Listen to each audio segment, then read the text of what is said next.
Tip से भी इतना r/2 डिस्टेंस, नीचे से भी r/2। तो बेसिकली जो होलो सेमिस्फेयर होता है उसमें जो सेंटर ऑफ मास है वो तब बीच में होता है आपका, राइट। तो काफी सिंपल रिजल्ट है, याद करने में भी कोई प्रॉब्लम नहीं होती है। 3r divided by 8 basically.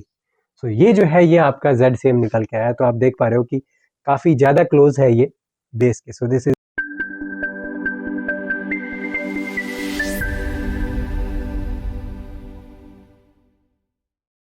Hello everyone, welcome to the YouTube channel. This is Deepak Marwal. इस वीडियो में हम हेमिस्फेरिकल ऑब्जेक्ट्स जो हैं उनके केसेस को डिस्कस करेंगे और उनके लिए जो सेंटर ऑफ मास है उसको कैलकुलेट करेंगे। तो सबसे पहला जो सिचुएशन है वो आपका आता है होलो सेमी स्फेरिकल ऑब्जेक्ट जो है। This will be your hollow hemisphere, right. तो जैसा कि हमने सेमी सर्कुलर वायर के केस में, सेमी सर्कुलर डिस्क के केस में किया, सिमिलरली हम यहाँ पे भी हम बोलेंगे कि आपका जो हेमिस्फेयर है बेसिकली वो कुछ इस तरीके से दिखेगा, राइट। और इसका जो सेंट्रोइड है वो कुछ यहां से जाता हुआ आपको दिखेगा। This is your, so basically ये एक एक्सिस है जिसके अबाउट जो है वो आपका ऑब्जेक्ट जो है वो बेसिकली क्या है, सिमेट्रिक है। तो आपको एक एक्सिस पता करनी है ऐसी जिसके अबाउट आपका ऑब्जेक्ट क्या हो, सिमेट्रिक हो। तो बेसिकली जो सेंटर ऑफ मास है वो इसी एक्सिस के ऊपर कहीं ना कहीं बेसिकली होगा। तो यहाँ पे बात आ जाती है, देखिए यहाँ पे आप कोऑर्डिनेट सिस्टम में लिखते हो x, यहाँ पे आप लिखते हो y और यहाँ पे ऊपर की तरफ लिखते हो आप z। तो एक चीज तो यहाँ पे क्लियर हो जाती है कि आपका जो xcm है और आपका जो ycm है दैट इज इक्वल टू 0। किस केस में होगा, जब आप, अब देखिए होलो की बात कर रहे हैं तो यहाँ पे this will be your surface mass density basically, right. This will be your surface mass density, okay. और इसको हम सिग्मा से लिखते हैं और सिग्मा हम यूनिफॉर्म अज्यूम करके चल रहे हैं, राइट।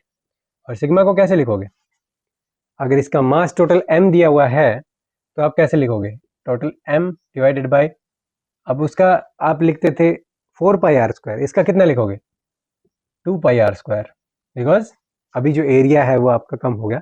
हम अज्यूम कर रहे हैं कि नीचे वाला जो पोर्शन है, ये वाला पोर्शन आपका खाली है, राइट। इस पे मास जो है वो डिस्ट्रीब्यूटेड नहीं है। It is your hollow hemispherical object basically, okay okay. So this is your sigma is equal to this, uniform है। सो दैट्स वाई सेंट्रोइड के अबाउट कहीं ना कहीं this is your ZCM basically, right. तो यहाँ से लेकर यहाँ तक ये जो ZCM है वही आपको क्या करना है, इसमें कैलकुलेट करके एस्टिमेट करके बताना है, राइट। अब इसको मैं थोड़ा सा रीड्रो यहाँ पे कर देता हूँ। रीड्रो कैसे करोगे, जैसे कुछ इस तरीके से मैंने यहाँ पे रीड्रो कर दिया यहाँ पे, और ये आपका ओरिजिन है लेट्स से, और यहाँ पे this is your Z, okay. अब मेन क्या चीज आती है, अगर आप लेट्स से ZCM अगर आप निकालोगे तो you need to know Z multiply by DM basically. तो DM एलिमेंट सबसे पहले आपको नोटिस करना पड़ेगा कि कहाँ लिया जाए और किस फॉर्म में लिया जाए। तो जब आप अगर इस ऑब्जेक्ट को स्लाइसिंग करोगे तो सबसे पहली आपको चीज दिखेगी एक ऐसी चीज जो कि आप बोलोगे कि ये एक बेसिकली रिंग है, राइट। तो बेसिकली एक एक सर्कुलर रिंग मिलेगी बेसिकली।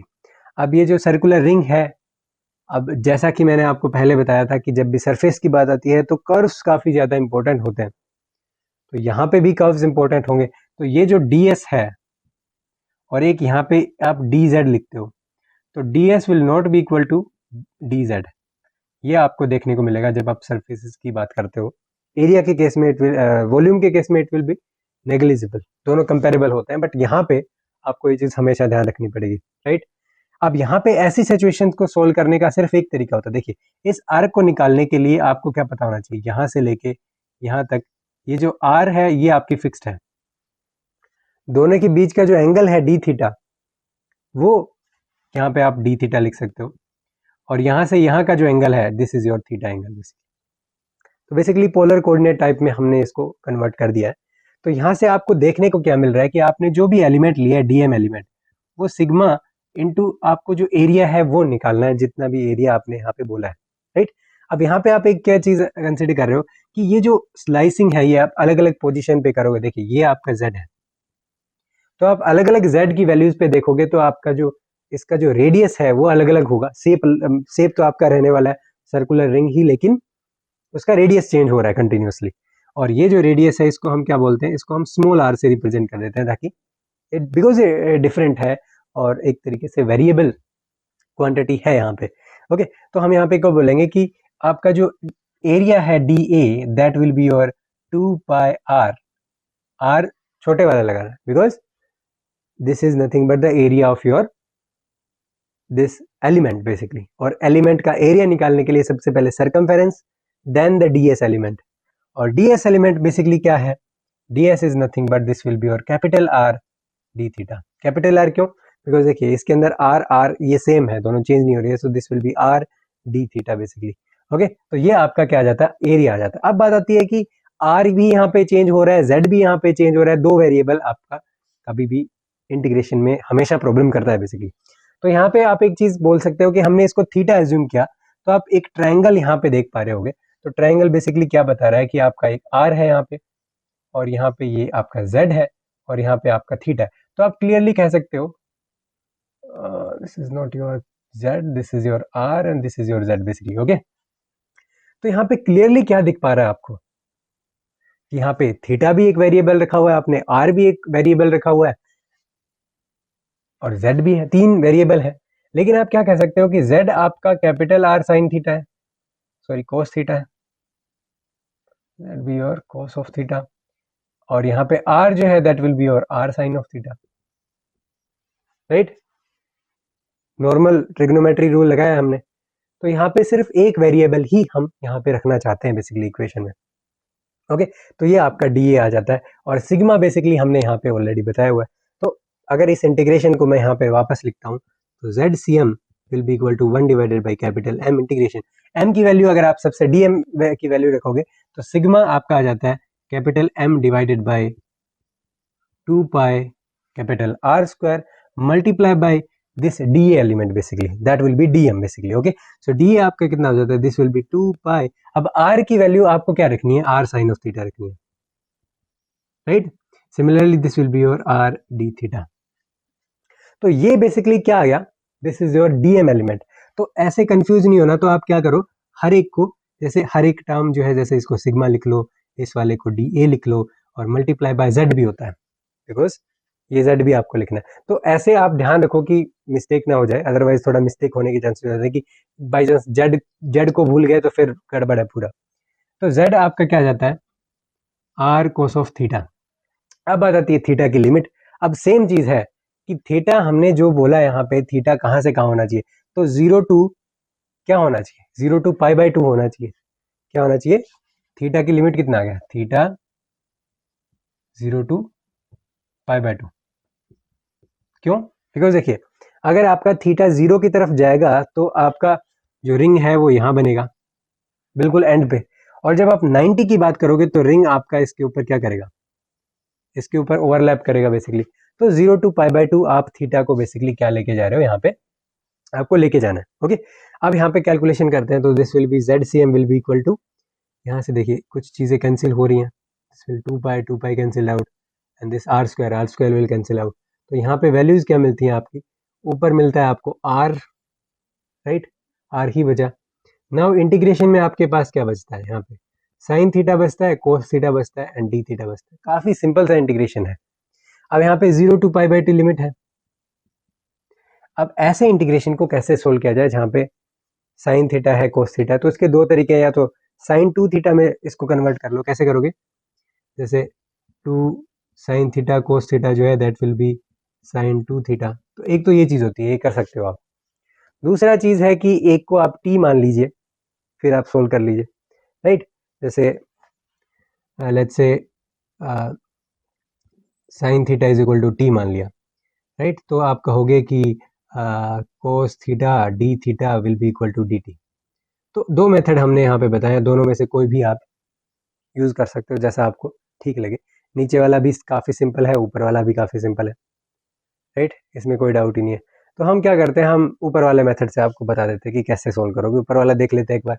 तो यहाँ से आप देखोगे तो देखिए यहाँ पे आर आ जाता है, यहाँ पे आप 2 से मल्टीप्लाई करिए और 2 से डिवाइड करिए। तो डिवाइड मल्टीप्लाई किया तो यहाँ पे 2 है, और यहाँ पे 2 है, तो basically 2 sin theta cos theta it will become sin 2 theta. और एक बार लिमिट मत लगाइए, ऐसे रखिए, राइट। बेसिकली लिमिट जो है वो थीटा के लिए, तो थीटा तो ऑलरेडी है प्रेजेंट, तो यहाँ से आप देखोगे this will be r divided by 2, और sin थीटा का इंटीग्रेशन क्या हो जाता है cos 2 थीटा डिवाइडेड बाई 2, लेकिन माइनस साइन के साथ भी आएगा, और लिमिट 0 टू पाई बाई 2। अब आपको लिमिट रखनी है बस इसमें, और आपका आंसर आ जाएगा। अब देखिए कैसे, वैल्यू कितनी आती है, अगर यहाँ पे मैं लिखता हूँ r बाई 2, तो ठीक है, माइनस साइन बाहर ले लेते हैं, राइट, और बेसिकली इसको 4 लिख लेते हैं, 2 भी बाहर ले लिया हमने, minus r by 4 basically, okay. अब cos 2 थीटा जो है, अगर आप थीटा की वैल्यू पुट करोगे तो this will B cos pi. cos पाई कितना होता है, cos pi is nothing but -1, minus, और cos 0 की वैल्यू भी कितनी होती है, 1 होती है, तो ये यहां से आपको मिल जाता है r बाई 2। काफी सिंपल मिला है, राइट। तो यहां से आप क्या लिखोगे, that ZCM is equal to r divided by 2। तो इसका जो सेंटर ऑफ मास जो है बेसिकली वो आपका यहाँ पे ये कंप्लीट r है, और ये इसका बीच में होता है, ये r बाई 2 डिस्टेंस है, इस r बाई 2 डिस्टेंस के ऊपर होता है, इस टिप से भी इतना r बाई 2 डिस्टेंस, नीचे से भी r बाई 2। तो बेसिकली जो होलो सेमिस्फेयर होता है उसमें जो सेंटर ऑफ मास है वो होता है बीच में होता है आपका, राइट। तो काफी सिंपल रिजल्ट है, याद करने में भी कोई प्रॉब्लम नहीं होती है। अब हम डिस्कस करते हैं आपका जो सॉलिड हेमिस्फेयर है उसका केस।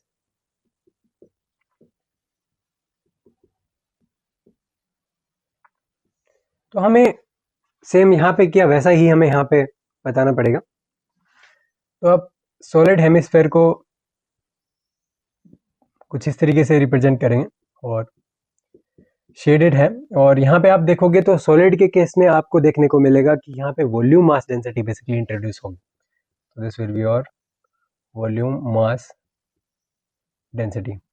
और अगर हम यूनिफॉर्म मास डेंसिटी की बात करते हैं, इसको रो से हम लिखेंगे, तब आप देखोगे कि आप अगर सेंट्रोइड बनाते हो तो इसका जो सेंट्रोइड है this will be somewhere here. So इस पर्टिकुलर एक्सिस के अबाउट जो आपका सिस्टम है वो सिमेट्रिक है, जैसा कि हमने यहाँ पे देखा था। तो अगर आप इसका एक्सिस बनाओगे तो this will be your X Y and Z axis, तो आप बोलेगे कि दैट योर एक्सीएम और आपका वाईसीएम जो है दैट विल बी 0।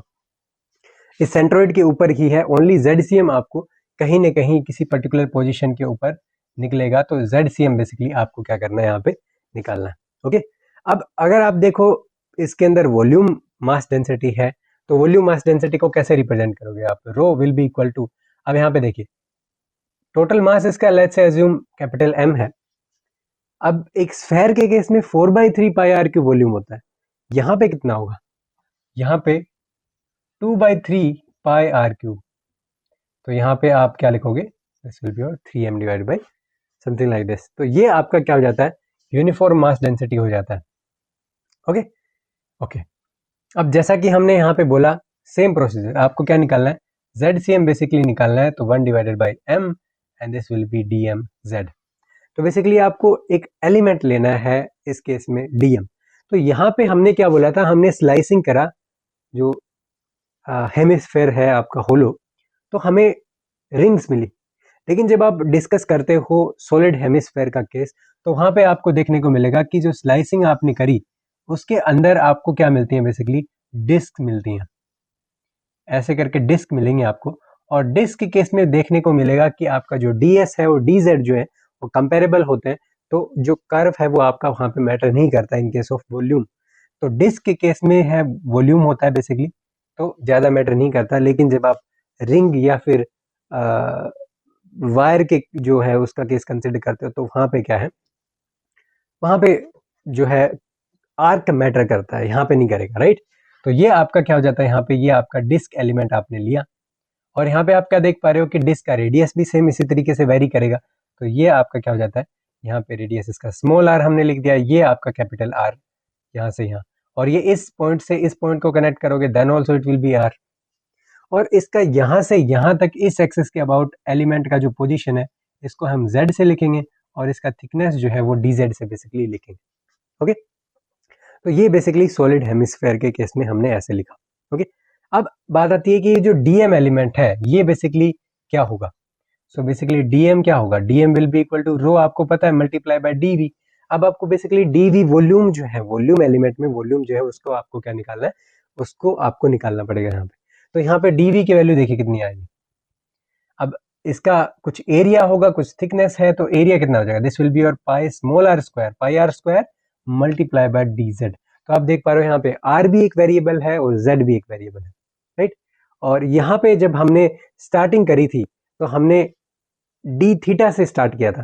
तो यहाँ पे ये जो डी थीटा है जिसकी हम बात कर रहे हैं, तो डी थीटा से हमने चीजें स्टार्ट करी थी। अब यहाँ पे किसी और तरीके के रिलेशन भी देखने को यहाँ पे मिल सकता है जो हम यहाँ पे डिस्कस करेंगे पाइथागोरस थ्योरम से, लेकिन उसका कोई यूज नहीं है यहाँ पे। जैसे हम यहाँ पे देखें तो आपको एक ट्रायंगल यहाँ पे दिख रहा होगा,